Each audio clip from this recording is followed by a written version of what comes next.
पाए संजीवनी जाग कहतियों, प्रेम पुलक बिसराए शरीरे। में हनुमान जी के द्वारा लाई गई संजीवनी बूटी को पान करके पी करके जब लक्ष्मण जी चैतन्य होते हैं तो वह बहुत ही पुलकित हैं और उन्हें अपना सारा कष्ट भूल चुका है और प्रेम से प्रफुल्लित होकर के वो सभी के प्रश्नों का उत्तर देते हुए कहते हैं कि हृदय में घाव तो मेरे था, लेकिन उसकी पीड़ा तो श्री रामचंद्र जी ने ही महसूस की। उन्हीं से आप पूछ लीजिए। मोहि कहा बूझत पुन पुन, जैसे पाठ अर्थ चर्चा की रे। शोभा सुख क्षति लाहु भूप कह, केवल कांति मोल हीरे। जब बार बार सभी लोग उनसे पूछते हैं कि आप बताइए कि आपको किस प्रकार से पीड़ा हुई थी, तो वो कह रहे हैं कि मुझसे बार बार क्यों पूछ रहे हो, मैं तो उसी प्रकार से आपको उत्तर दूंगा जैसे तोता राम राम रट लेता है, लेकिन उसे उसके प्रताप का कुछ पता नहीं रहता है, उस नाम के महत्व का कुछ पता नहीं रहता है। वह तो बस रटे हुए पाठ को ही पढ़ता रहता है, कहता रहता है। इसी प्रकार लक्ष्मण जी कह रहे हैं कि अगर आप हमसे बार बार पूछेंगे तो हम तो उसी तोते ही के समान बार बार यही बात कहेंगे कि हृदय में घाव तो मेरे ही था, लेकिन उसकी पीड़ा का अनुभव तो मेरे भाई श्री रामचंद्र जी ने किया है। उन्हीं से आप मेरे कष्टों के बारे में पूछ लीजिए। शोभा सुख क्षति लाहु भूप कह, केवल कांति मोल हीरे। हीरा तो केवल चमकता है, लेकिन उसका मोल तोल तो सिर्फ एक राजा ही लगा सकता है, और उससे क्या सुख और क्या हानि हो सकती है पहनने से, ये बात तथा उसका मोल तो केवल राजा ही लगा सकता है। हीरा का कार्य तो सिर्फ चमकना है, बहुमूल्यता है। इसी प्रकार शक्ति तो भले ही मुझे लगी थी, लेकिन उसकी पीड़ा, उसके दुख का अनुभव तो केवल मेरे भाई ही बता सकते हैं। तुलसी सुन सौमित्र वचन सब, धर न सकत धीरो धीरे। उपमा राम लखन की प्रीति की, क्यों दीजे खीरे नीरे। तुलसीदास जी कहते हैं कि लक्ष्मण जी के ऐसे प्रेम से भरे हुए वचनों को सुनकर के सभी वहाँ उपस्थित अपने धैर्य को खोने लगते हैं, अपनी सुध-बुध खोने लगते हैं। और इतना प्रेम तो उपमा राम लखन के, राम लक्ष्मण में जो प्रेम है उसकी उपमा तो हंस से भी नहीं दी जा सकती है, क्योंकि हंस तो दूध और पानी को अलग कर देता है, लेकिन यहाँ तो उनके प्रेम को अलग ही नहीं किया जा सकता है। इस प्रकार राम और लक्ष्मण का प्रेम है, क्योंकि वो कह रहे हैं कि हृदय में घाव मेरे है, लेकिन उसकी पीड़ा श्री रामचंद्र जी को महसूस हुई थी। आप उन्हीं से इस बारे में पूछ सकते हैं। इसके प्रश्न उत्तर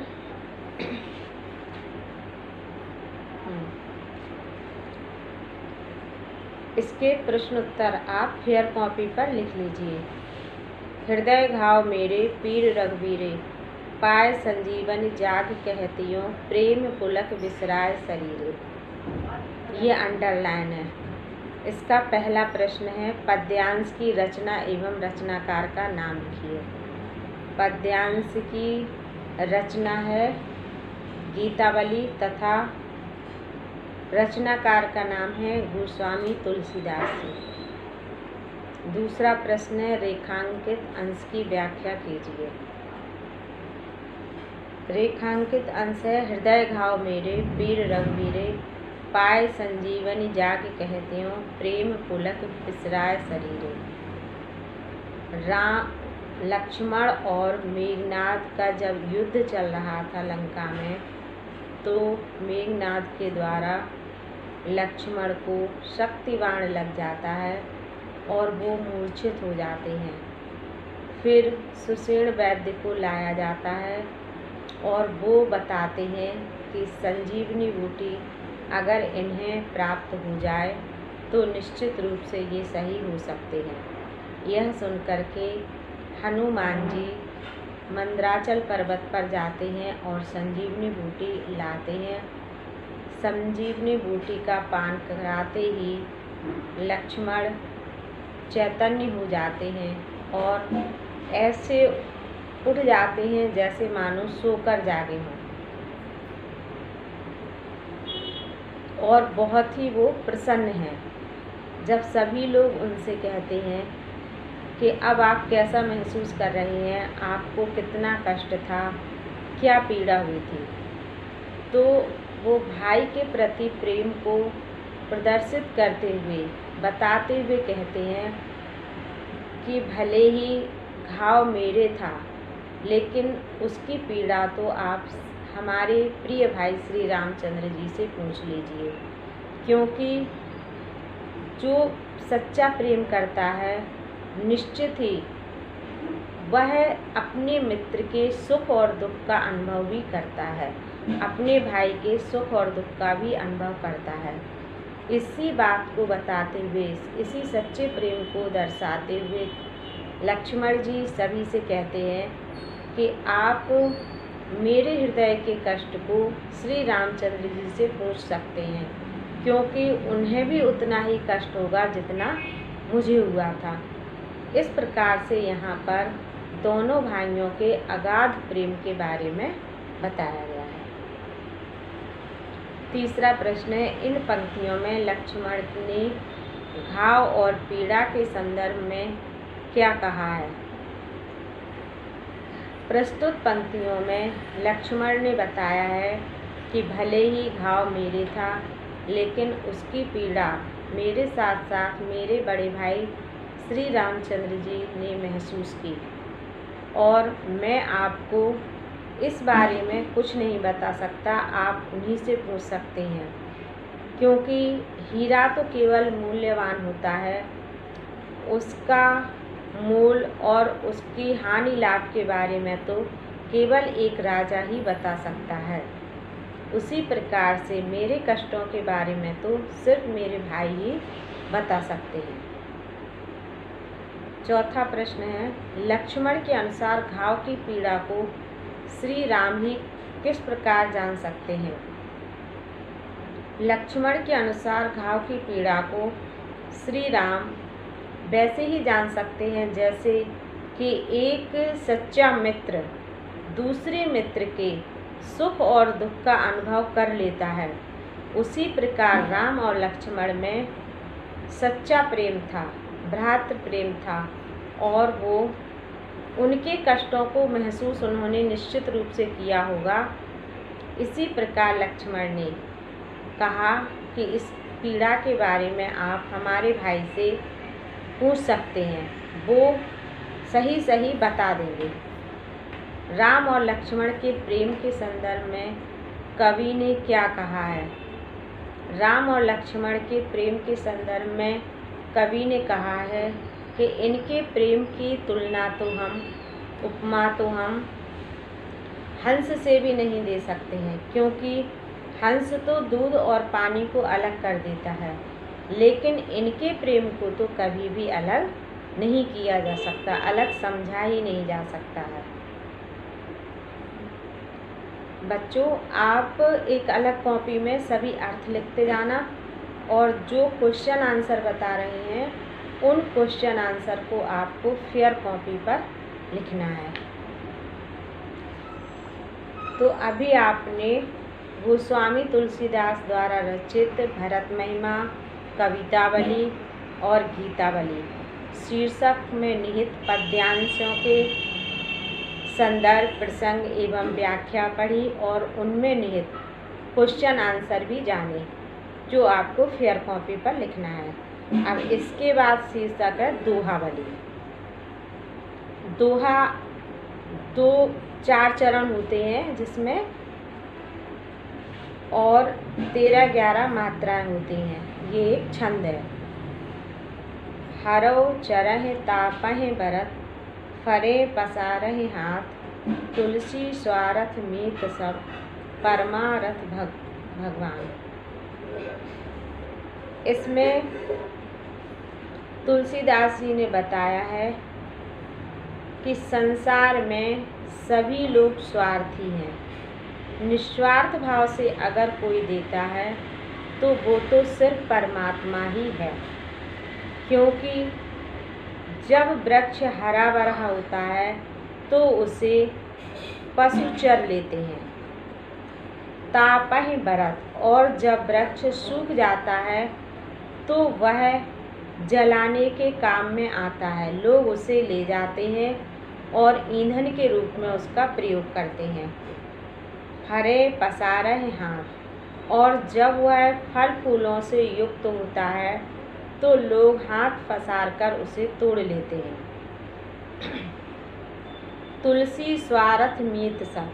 तुलसीदास जी कहते हैं संसार में सभी लोग अपने अपने स्वार्थ में निहित होकर के कार्यों को करते हैं। परमारथ रघुनाथ, लेकिन जो निस्वार्थ भाव से देता है, जो बिना बदले की भावना से देता है, वे तो सिर्फ रघुनाथ ही हैं, परमात्मा ही है। जिसे कुछ नहीं चाहिए वह अपने भक्तों को केवल देता ही देता है। दूसरा है मान राखिबो मांगबो, पियोसो नित नव नेहु, तुलसी तीनों तब भवे, जो चातक मत लेहु। यहाँ पर चातक पक्षी के माध्यम से तुलसीदास जी ने बताया है कि जैसे चातक पक्षी सिर्फ स्वाति नक्षत्र की बूंद की ही आशा करता है और मेघों से सिर्फ स्वाति नक्षत्र की बूंद ही चाहता है, उसी प्रकार हमें भी सिर्फ परमात्मा से ही इच्छा रखनी चाहिए, परमात्मा से ही मांगना चाहिए और उन्हीं की भक्ति में निहित होना चाहिए और निष्काम भाव से अपने कर्म को करते रहना चाहिए। अगर हम चातक मत लेंगे, चातक के हिसाब से लेंगे, चातक पक्षी के हिसाब से परमात्मा से मांगेंगे तो हमारा सम्मान भी रह जाएगा, हम उनसे मांग भी लेंगे और हमारा नित्य नया प्रेम भी उनसे बना रहेगा।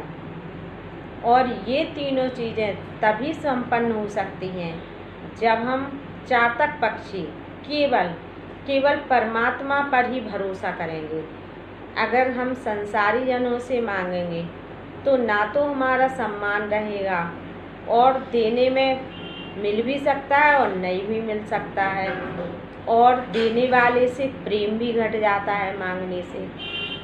तो तुलसीदास जी कहते हैं कि अगर कुछ मांगना है तो केवल परमात्मा से ही मांगो, जिससे सम्मान भी बना रहेगा, जो तुमने मांगा है वो मिल भी जाएगा और दुनिया वालों को पता भी नहीं चलेगा। उनसे परमात्मा से ही नित्य नया प्रेम भी बना रहेगा। लेकिन ये तीनों चीज़ें तभी संपन्न हो सकती हैं, तभी पूर्ण हो सकती हैं जब तुम्हारा मांगने का मत चातक पक्षी के समान हो। नहीं जाचत नहीं संग रही, शीस नाय नहीं ले, ऐसे मानी मांगनी को बारित बिन दे। यहाँ पर भी चातक पक्षी के बारे में बताया गया है कि चातक पक्षी नहीं जाचत नहीं संग रहे, ना तो दीनहीन होकर मांगता है और ना ही जो उसे मिलता है उसका संग्रह करता है, ना ही कभी शीश झुका कर लेता है, हमेशा शीश ऊपर करके वह लेता है। ऐसे सम्माननीय मांगने वाले को बारिद बिन दे, बादलों के सिवा और कौन दे सकता है। इसी प्रकार यहाँ पर परमात्मा के बारे में कवि ने कहा है कि नहीं जाचत, परमात्मा तुम्हारे हृदय की बात को समझ लेते हैं, उनसे झोली फैलाकर मांगने की कोई आवश्यकता नहीं है। लेकिन अगर वो दे रहा है तो कभी भी संग्रह मत करो, जोड़ के मत रखो, ढेर मत करो, दान धर्म भी करते रहो, शीश नाय नहीं ले, और परमात्मा से मांगने पर तुम्हें कभी शीश नहीं झुकाना पड़ेगा, शर्मिंदा नहीं होना पड़ेगा। ऐसे सम्माननीय मांगने वाले को बादल रूपी परमात्मा के बिना कौन दे सकता है। केवल परमात्मा ही ऐसे हैं जो इतने सम्मान से भक्त को दे देते हैं। चरण चौंच लोचन रंगो, चलो मराली चाल, क्षीर नीर विवरण समय, बक उभरत तही काल। इस दोहे में कवि ने बताया है कि अज्ञानी पुरुष, मूर्ख पुरुष, घमंडी पुरुष चाहे जितना भी साज श्रृंगार कर ले, महापुरुषों के समान रूप धारण कर ले, लेकिन वह कभी महापुरुष नहीं बन सकता है, क्योंकि गुण प्रधान होते हैं, ना कि वेशभूषा। इसको उन्होंने बगुला और हंस के माध्यम से वर्णन किया है कि बगला चाहे चरण चौंच लोचन रंगे, चाहे अपने चरणों को रंग ले, चाहे चौंच रंग ले, चाहे अपने नेत्रों को रंग ले, चलो मराली चाल, और चाहे वह हंस के समान चाल चलने लगे, लेकिन जब क्षीर नीर विवरण समय, जब दूध और पानी को अलग करने का समय आता है, तो बक उभरत ही काल, उसी समय सिद्ध हो जाता है कि यह बगुला है या यह हंस है। इसी प्रकार से मनुष्य, महापुरुषों की, एक मूर्ख मनुष्य, अज्ञानी मनुष्य, घमंडी मनुष्य चाहे महापुरुषों के समान वेशभूषा धारण कर ले, लेकिन जब शास्त्रार्थ का समय आता है तो उस समय अज्ञानी अज्ञानी ही रहता है और विद्वान विद्वान ही रहता है। धन्यवाद।